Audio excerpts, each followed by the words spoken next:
Čaute Valasi. Minule som si uvedomil, že ako správny Valach viem uvariť tie najlepšie brinzové halušky, ale stále neviem, ako sa robia práve poctivé domáce pyrohy, nie zo sačku, ale také, ktoré si pripravím sám. Na to som si pozval do našej kuchyne Gaba Kocáka. Gabo, vitaj. Ahojte. A ja neverím, že nevieš pyrohy. Viem, ako vyzerajú, viem, ako chutia, neviem, ako sa robia. No, tak dnes si ukážeme možno tradičný spôsob také prípravy, ale s takou netradičnou omáčkou alebo s takou glazúrou na tie pyrohy, aby boli šťavnaté, výborné. A slaninu dáme tiež, že? Super, Gabo, no, dobre. Super, poďme na to. Máme zemiaky už upečené, lepšie sú určite upečené. Ja odporúčam aj na pyre upečené, pretože nie sú také vodnaté, nemajú veľa vlhkosti v sebe a to cesto bude kompaktnejšie, pevnejšie, nebude sa nám úplne lepiť, trošku bude, ale nie, že úplne. No a tvojou úlohou bude teraz odvážiť, takto pozri sa dovnútra, otvoríš a vybereš takto, hej, tie zemiačiky, bez tej šupky, šupku zjeme. Recept veľmi jednoduchý, ja poviem z kilo zemiakov, 350 g polohrubej múky, 4 žltky, nejakých 100 ml prepusteného masla, je výborné, lebo masielko je paráda v tom, krásne orieškové, hej. Nemusíte, môžete dať aj normálne maslo, 100 g, kto nechce prepúšťať, ale keďže ja mám rád také výraznejšie chute, aj to maslo, alebo to prepustené, prepálené maslo robí takú veľmi príjemnú chuť a textúru v tom ceste, vyskúšate, veď uvidíte sami. Samozrejme, brinzu máme ovčiu. Odkiaľ? Gemerské ovečky. Od Valacha, že? Od Valacha, samozrejme od Valacha, ale vyrábajú to gemerské ovečky. Podľa mňa je to momentálne najlepšia ovčia brinza. A nie len podľa mňa, ale aj podľa nejakých súťaží, myslím, že na...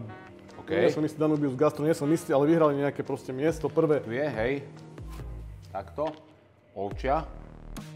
100%. Veľakrát je to tak, že ja mám skúsenosť, že ľudia moc ani nepoznajú tú pravú ovčiu brinzu. Hej, že keď urobíš naozaj halušky z pravej ovčej brinzy, joj, toto šmerdzi. Sú to takže nie úplne, že brinzové, že len brinza, ale zemiakovo brinzové, keďže potrebujeme aj tá brinza, aby držala nejakú formu, aby v tej pyrôžke bola, lebo neviem, ja som neskúšal ešte ani tak, že dáš len čistú brinzu. Neviem, či by sa nám to nejak to by tiekli asi tie pyrohy. To je také čudné, hej, podľa mňa, ale občas sa ma zákazníci pýtajú, lebo v predajni máme pyrohy už mrazené a občas sa pýtajú, či nemáme čisté zemiakové. Ja som sa ešte s čistými zemiakovými nestretol. Ja som sa stretol už aj s čisto zemiakovými a dokonca aj som sa stretol, myslím, že to boli tatarčené pyrohy, zemiakové, zemiakovo-brinzové alebo slivkové. A toto tatarčané to znamená, že z pohankovej múky. Z pohankovej múky, áno. Chutnáme, nie? Už keď sme tu. To dáva hec. Ale baví. Dobrá. Ja mám taký sprievodný znak tej chute brinzovej, ovčej, že mne až tuto takto stiahne tie chutové kanálky. Sanku ti stiahne. Sahne mu slanku chlapcovi, hej. Sahne mi sanku a znám, že to je dobre všetko. Niekomu aj ponožky sahne, alebo aj iné veci, ale tebe sanku, hej? Mne sanku sahne. No, výborne. A smotanu tiež máme od Valacha. Všetko od Valacha. Všetko, tam nakúpiš všetko. Bardzo dobrý obchod. Bardzo dobrý obchod. A kde? Ešte povedz, kto nevie. Kto nevie, keby náhodou niekto ešte nevedel, tak v Spišskej Novej Vsi na námestí je to Zimná ulica číslo 44 oproti evanjelickému kostolu, taký menší modrý, to je ten. Bol som tam a majú všetko, naozaj. Všetko majú možné.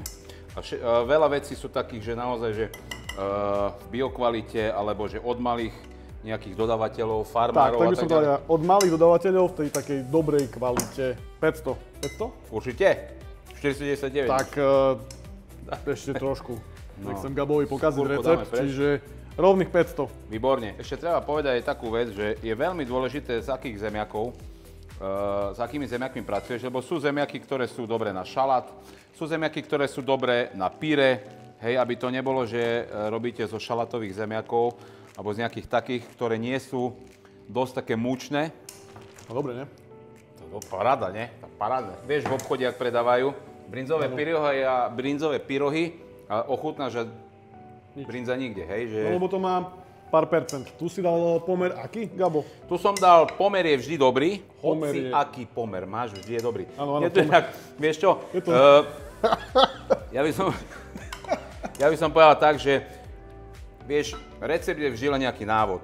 Čiže aj tí naši diváci, kto má rád viacej zemiakovejšie, dá menej brinze.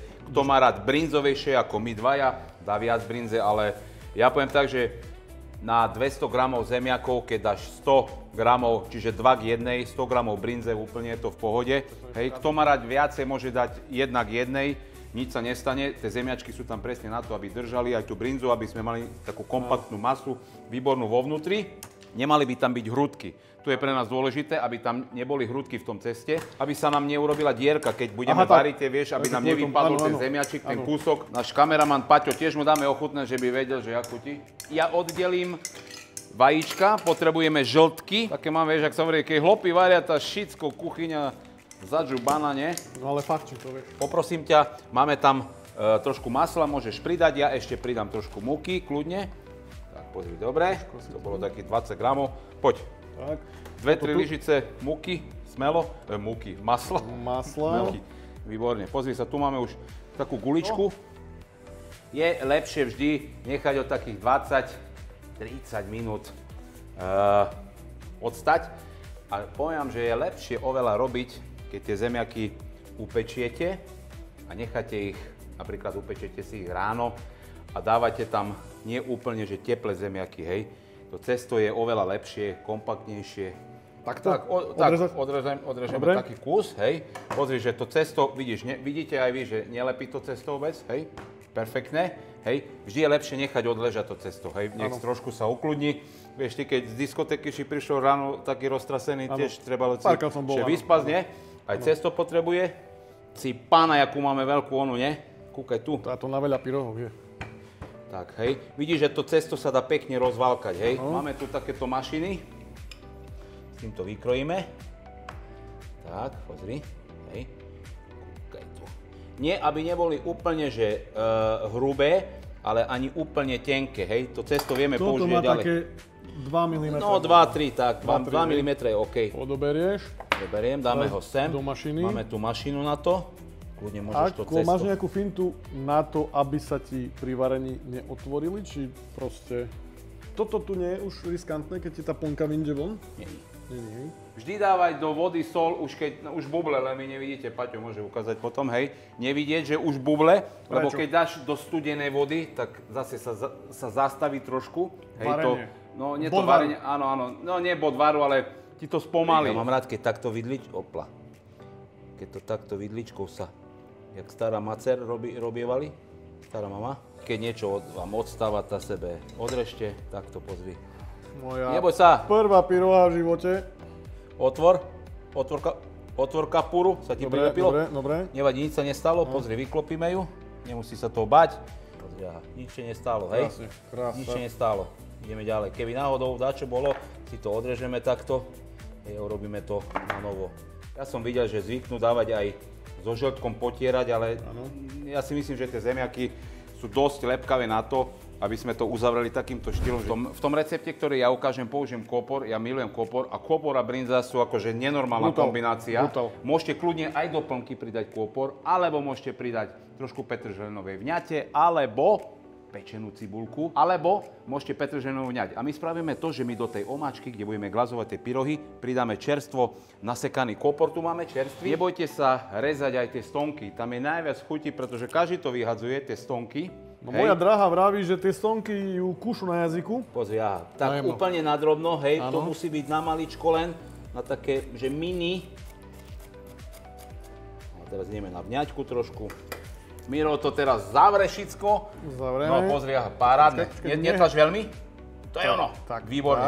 Otvor, pozri. Ty kokos. Nechaj vidličku. To je ono. Maslo, to je náš kamarát. Počkaj, maslo ideš dávať do vody? Áno. Bude prskať, nie? Nie. Nebude prskať, neboj sa.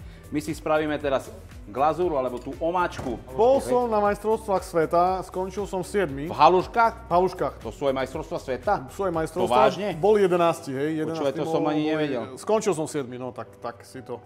Trošku dáme toho prepusteného masla. Kľudne môžete aj tuk zo slaninky. Úplne v pohode, nič sa nedeje. Kto chce, dá si slaninu, kto nie. No ochutnaj tú pyrohu. Ale pravdu povedz, nie pred kameru. Gabo, nefakt. A tá kopor, to omáčka. Nemusíte vôbec dávať nič. Čo ti chutí, to dáš. Hej, presne. My sme len ukázali, že je to oveľa šťavnatejšia tá pyroha. Oveľa. Ten kopor robí Ale ešte raz musím ochutnať, to je proste nobo reštaurácia tuto na tanieri a spravíš to za chvíľu doma úplne jednoduché, ja to dokážem spraviť, myslím si.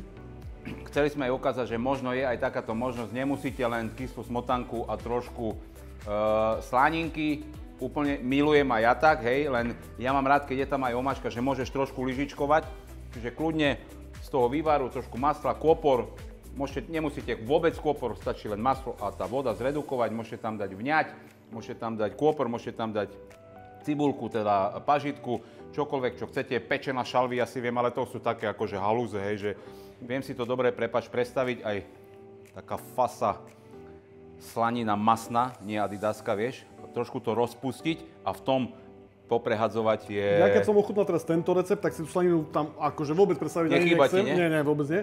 Pre mňa sú v tomto recepte také zásadné 3 veci a to je pečený zemiak, tam to cítiš, ovčia brinza a to prepustené maslo s tou očkou a s kôprom. Ako toto sú 4 základné veci. Vidíme, že nádherne drží formu tá pyroška, sú mekúčke úplne, veď jedol si, že naozaj vyskúšajte to, nechajte to cesto, dajte mu čas, hej, lebo znáš, jak všetko, keď zrobíš rýchlo, znáš, jak to stojí za Ja mám rád, keď to je s tým prepusteným maslom, vieš, lebo tie oriešky sú veľmi dobrý kamarát s brinzou. A kľudne dajte aj do toho cesta, keď budete robiť cesto, tú plnku teda, kľudne aj do plnky dajte. Ja ďakujem veľmi pekne, verím, že niečo nové zase sme ukázali a že smiem vlastne tu byť s tebou a ďakujem ja za pozvanie, že som mohol z nejakého toho môjho portfólia dať čo vycahnuť a ukázať ľuďom, že aj tie tradičné veci, ktoré milujeme všetci a sú, tak idú s nami, s tou históriou našich starých mám, vieme pripraviť takýmto štýlom. A ja zase chcem povedať to, že ďakujem veľmi pekne tebe, že si ukázal, že aj totálny amatér ako ja dokáže v kuchyni vyčarovať takýto fantastický recept jedlo a nemusíš 3 hodiny byť v kuchyni. Svoju rodinu. Výborne. Gabo, ďakujem veľmi pekne. Ďakujem veľmi pekne aj ja. Čauko. Vidíme sa znova o týždeň pri relácii Varíme s Valachom. Tak.